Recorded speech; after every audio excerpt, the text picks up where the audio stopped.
Assalamualaikum warahmatullahi wabarakatuh.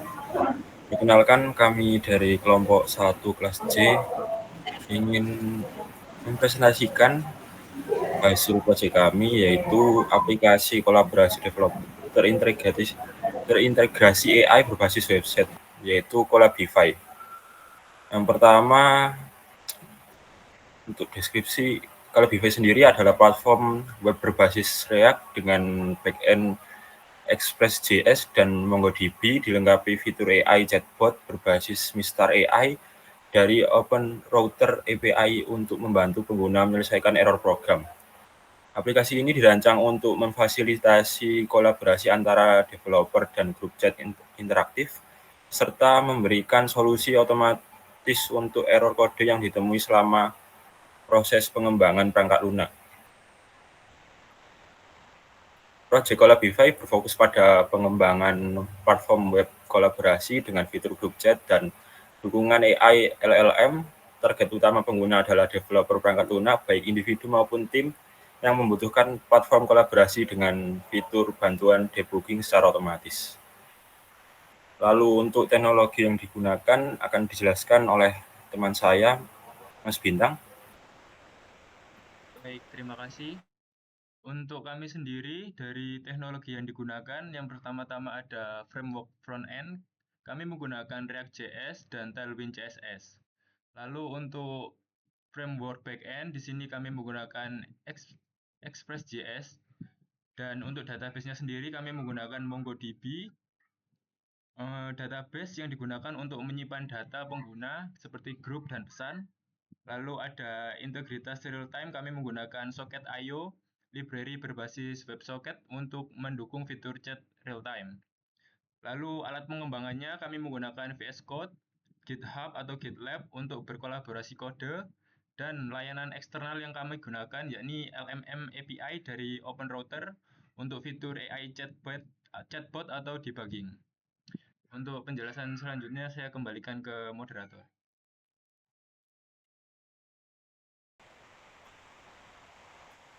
Baik, untuk selanjutnya ada demo program yang dijelaskan oleh teman saya, Mbak Utami. Oke, saya izin share screen.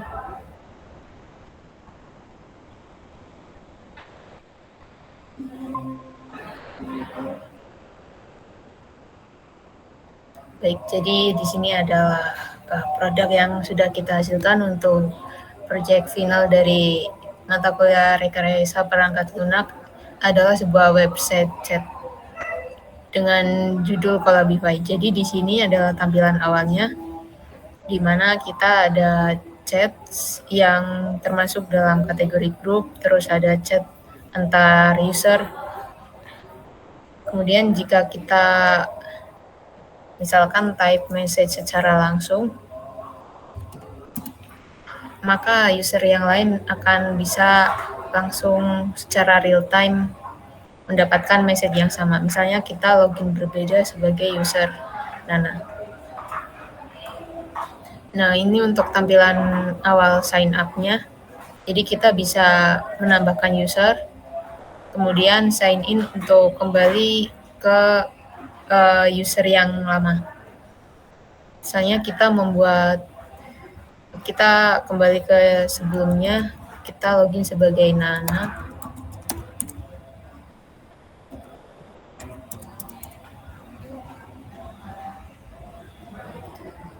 Oke, jadi untuk proses loginnya kita menggunakan token dari JWT.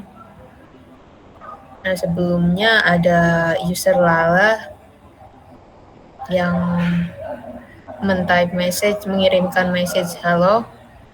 Kemudian ada time-nya di bawah dan secara otomatis langsung masuk karena ini menggunakan WebSocket. Kemudian jika kita type juga, maka di user Lala juga akan masuk secara real time untuk pesannya. Kemudian selain kita bisa mengirimkan pesan secara real time, kita juga bisa memanggil AI untuk debugging error. Misalnya kita hanya menanyakan AI, Jadi Ask AI adalah untuk menanyakan ke AI, maka otomatis akan muncul. Jadi pertama adalah input dari usernya. Karena tadi tidak relevan dengan programming, maka akan ada muncul prompt-nya pernyataan tidak relevan dengan error programming. Kemudian AI akan merespon secara langsung. Jadi ini tampilan untuk chat dari AI. Kita bisa memanggil secara terus-menerus untuk AI-nya, tidak terbatas karena kita menggunakan model yang free. Oke, selain kita bisa berkirim pesan secara langsung, fitur lainnya kita bisa melihat detail dari grup. Di sini ada grup admin, total member, grup ID, dan kita bisa keluar dari grup. Nah, di mana grup admin kita bisa melakukan pengolahan seperti nantinya kita bisa mengganti nama dari grupnya, kemudian kita bisa mengeluarkan member, dan kita bisa menambahkan member. Nah, grup ID sendiri digunakan untuk bergabung ke dalam grup baru di fitur join group. Kita di sini harus memasukkan grup ID untuk bisa bergabung ke sebuah grup. Sementara ada juga fitur create group di mana untuk menambahkan atau membuat grup baru. Misalnya kita di sini akan membuat grup baru dengan nama RPL. Kemudian usernya ada Nana. Otomatis akan keluar dengan query dari database-nya.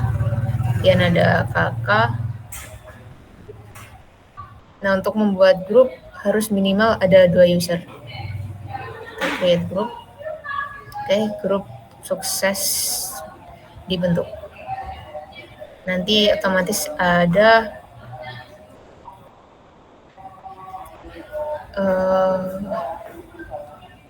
oke, sepertinya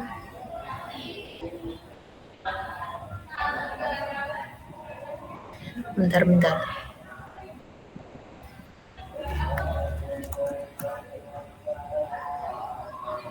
Sepertinya ada sedikit permasalahan, harusnya grupnya langsung muncul.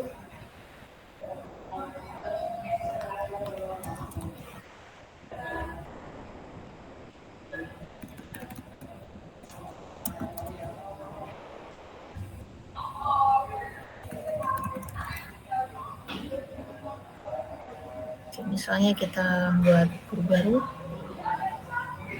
Oke. Jadi grupnya berhasil dibuat dan di konsol juga tidak nampak error. Tadi pertama sepertinya ada masalah, jadinya kita refresh terlebih dahulu. Oke, jadi grup terbaru yang kita buat dengan nama RPL. Ini untuk tampilan awalnya. Dan user Lala sebagai admin punya privilege di sini. Dia bisa mengubah nama grupnya, bisa menambah member, serta menghapus member. Oke, kurang lebih untuk tampilannya seperti itu. Selain itu, kita juga bisa menerima notifikasi dari pesan terbaru. Dan serta ada tampilan untuk dark mode dan light mode, di mana bisa disesuaikan dengan preferensi user. Dan untuk melakukan chatting secara langsung antar user, kita juga bisa mencarinya di pencarian. Misalnya kita mau mencari user kakak, oke, otomatis akan masuk ke bagian kolom chat dan kita bisa langsung mengirimkan pesan ke user. Nantinya akan otomatis masuk. Kemudian di bagian profile ada tampilan foto profile, kemudian ada detail namanya, bisa logout, serta bisa mengubah foto profilnya.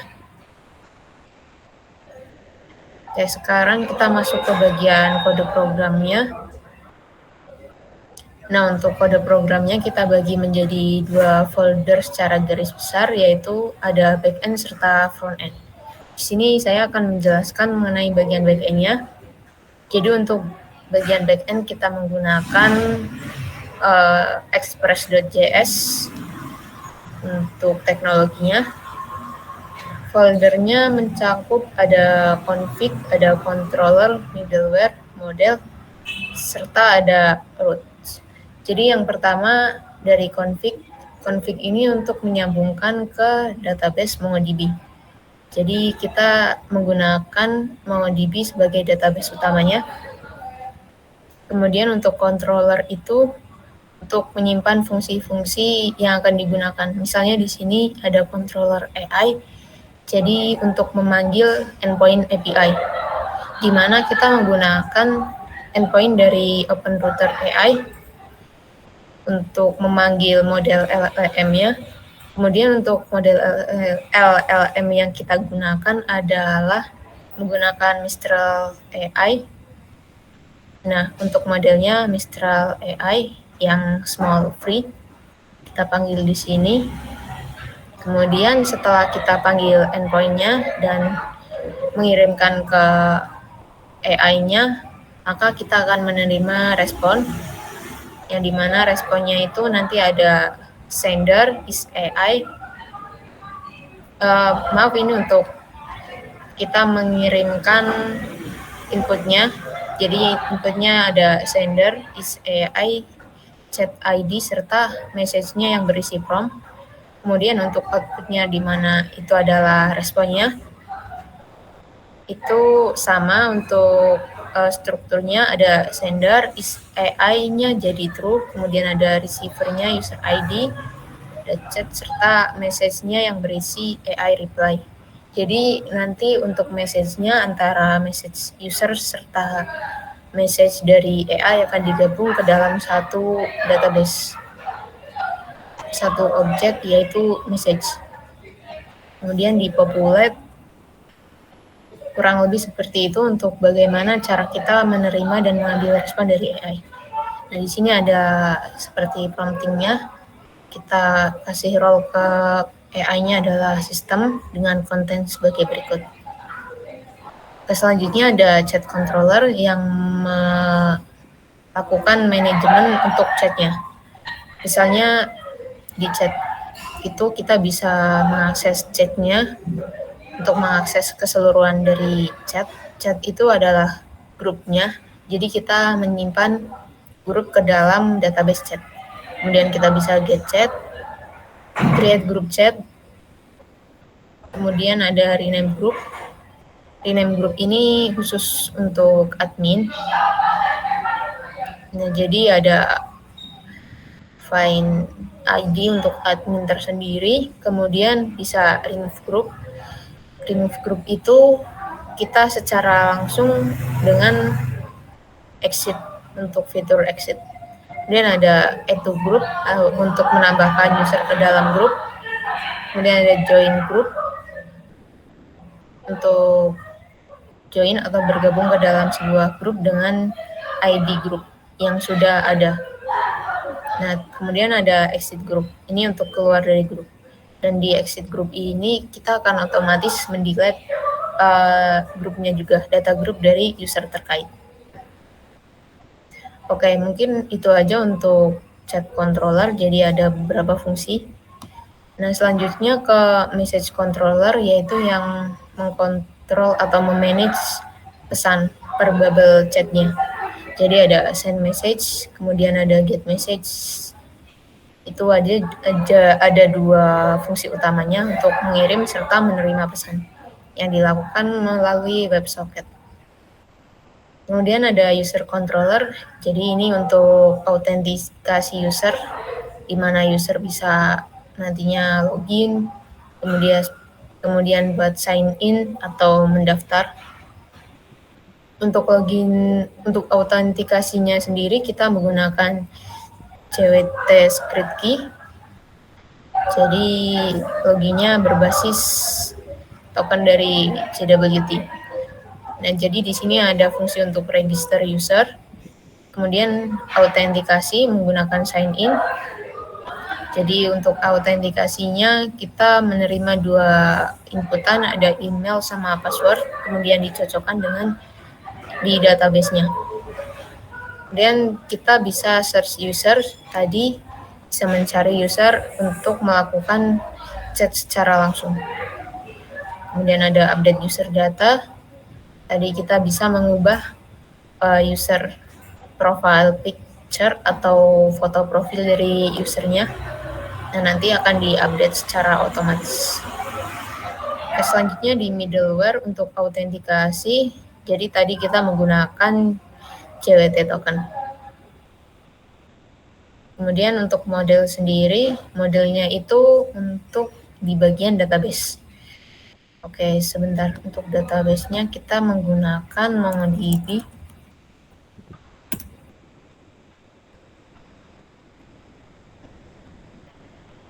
Saya akan tunjukkan untuk struktur database yang udah kita simpan. Jadi tadi di sini untuk modelnya ada 3, yaitu AI message, chat model, message buat message-nya, serta ada user. Untuk saat ini kita melakukan sedikit perubahan, jadi AI message-nya digabung secara langsung dengan message, sehingga AI message tidak lagi digunakan.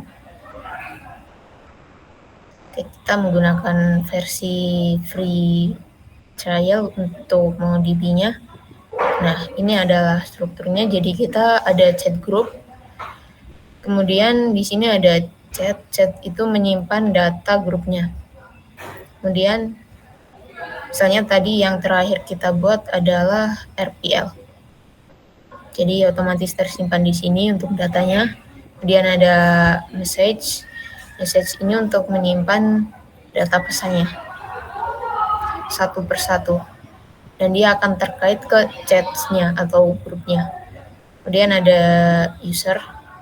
User ini untuk menyimpan data usernya.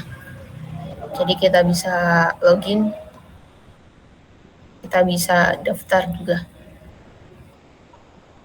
Oke, itu untuk modelnya. Kemudian untuk routes ini untuk API atau endpoint-nya. Jadi nanti misalnya kita di AI controller, kemudian kita tambahkan post ask, jadi otomatis akan memanggil AI, di mana untuk implementasinya nanti ada di button Ask AI.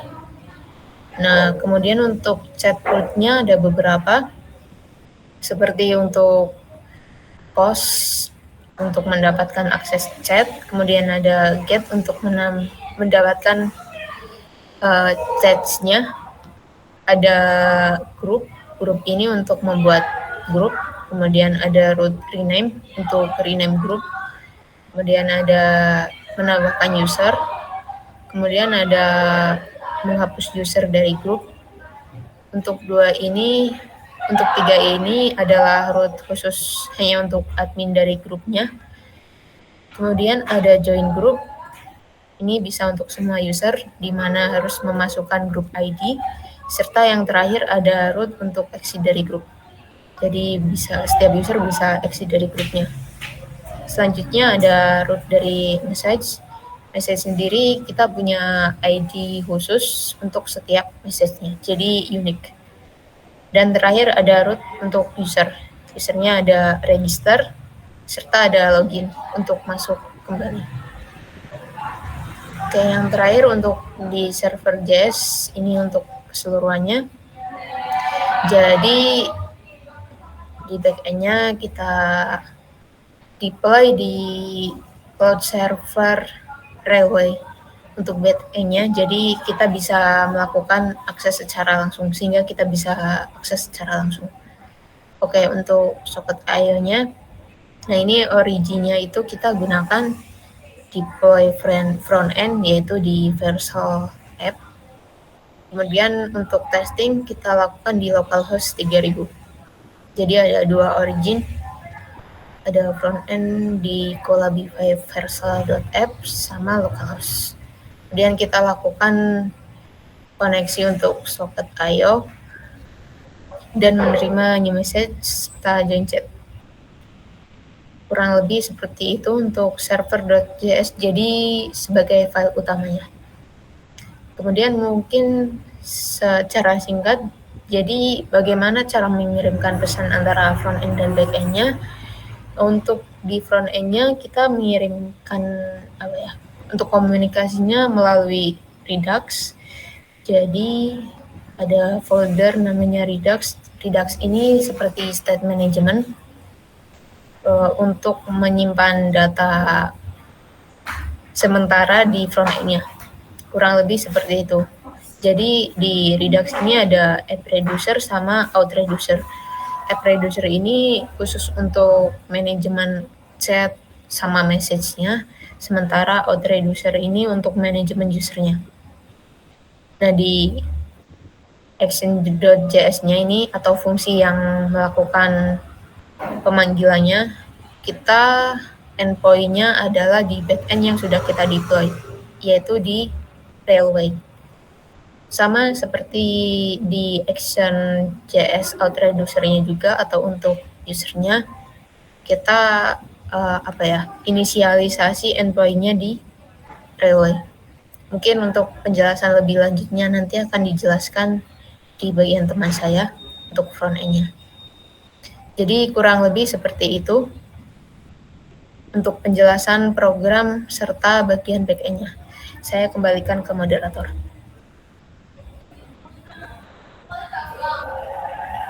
Terima kasih atas penjelasannya Mbak Utami. Dilanjutkan saja pada penjelasan mungkin front end yang akan dijelaskan oleh teman saya, Mas Dimas. Silakan Mas Dimas.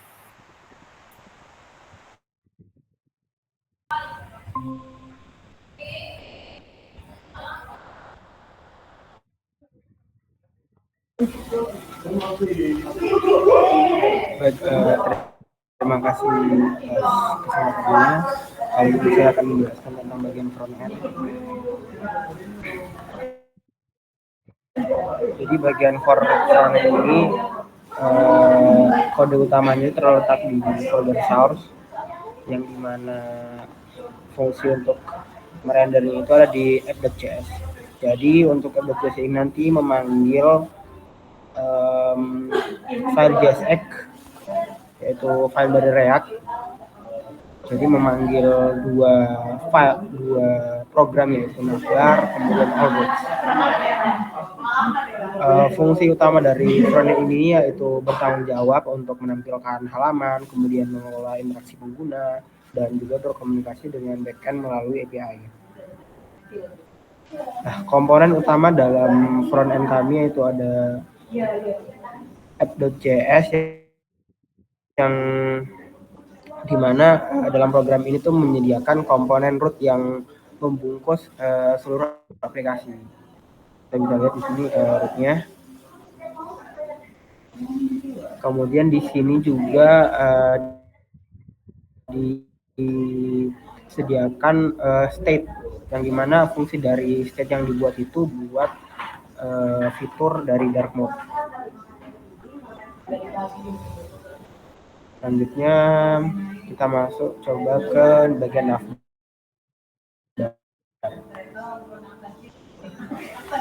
Nah, ini merupakan bagian navbar. Bagian navbar ini terletak di atas dari tampilan antarmuka interface-nya, bagian atas. Kemudian di navbar ini terdiri dari beberapa komponen juga.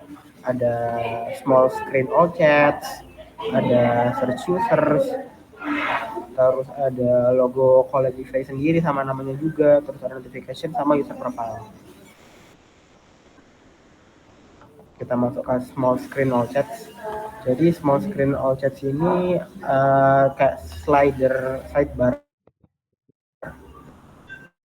button yang dimana kalau kita klik akan menampilkan program dari all chats.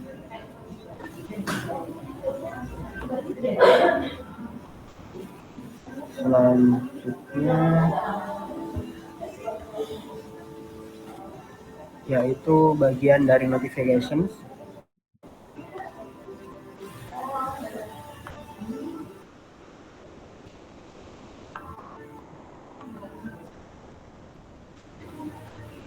bagian notification sini jadi kalau misalnya kita klik nanti dia akan pop up terus memunculkan notifikasi yang masuk. Kita bungkus dengan kelas yang namanya relatif. Jadi ini buat mengakses message yang masuk.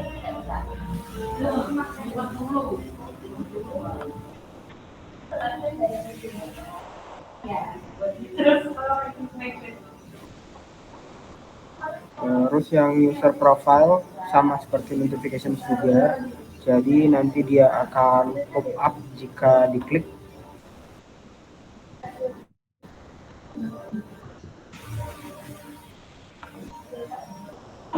Kita akan tampilkan komponen-komponen dari fitur utama kita yaitu chatnya. Ini merupakan tampilan front end-nya dari Grid Group Chat.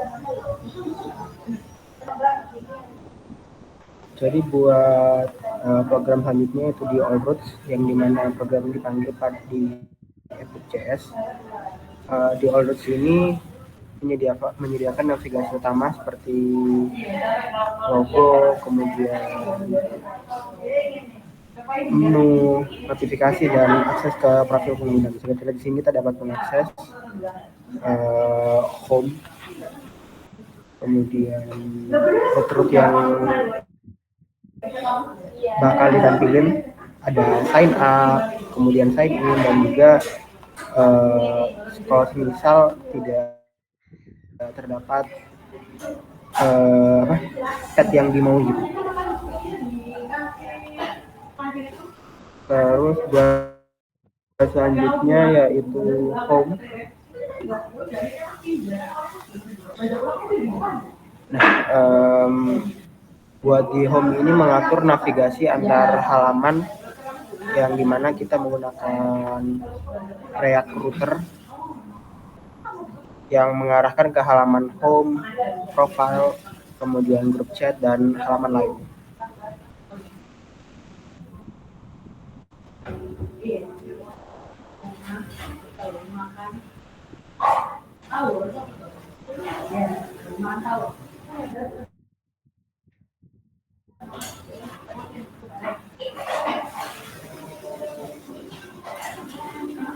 Ininya dari front end yang kami buat itu memuat pengelolaan state global aplikasi, user, chat, grup, pesan, dan juga UI. Kemudian menggunakan action dan registers untuk memperbarui state berdasarkan interaksi pengguna. Yang dimana alur kerjanya itu pengguna melakukan login atau registrasi terlebih dahulu. Setelah login, pengguna diarahkan ke halaman home. Terus pengguna dapat menulis chat, mengirim pesan, membuat grup, menjadi profil, dan menerima notifikasi secara real-time. Dan semua data tersebut dikendalikan melalui statement manajemen Redux dan komunikasi API ke backend. Mungkin itu aja dari penjelasan front end.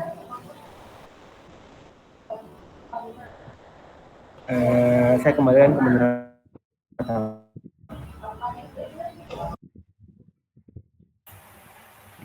Baik, terima kasih penjelasannya Mas Dimas. Mungkin itu saja yang dapat kami sampaikan. Sekian dari kelompok kami. Wassalamualaikum warahmatullahi wabarakatuh.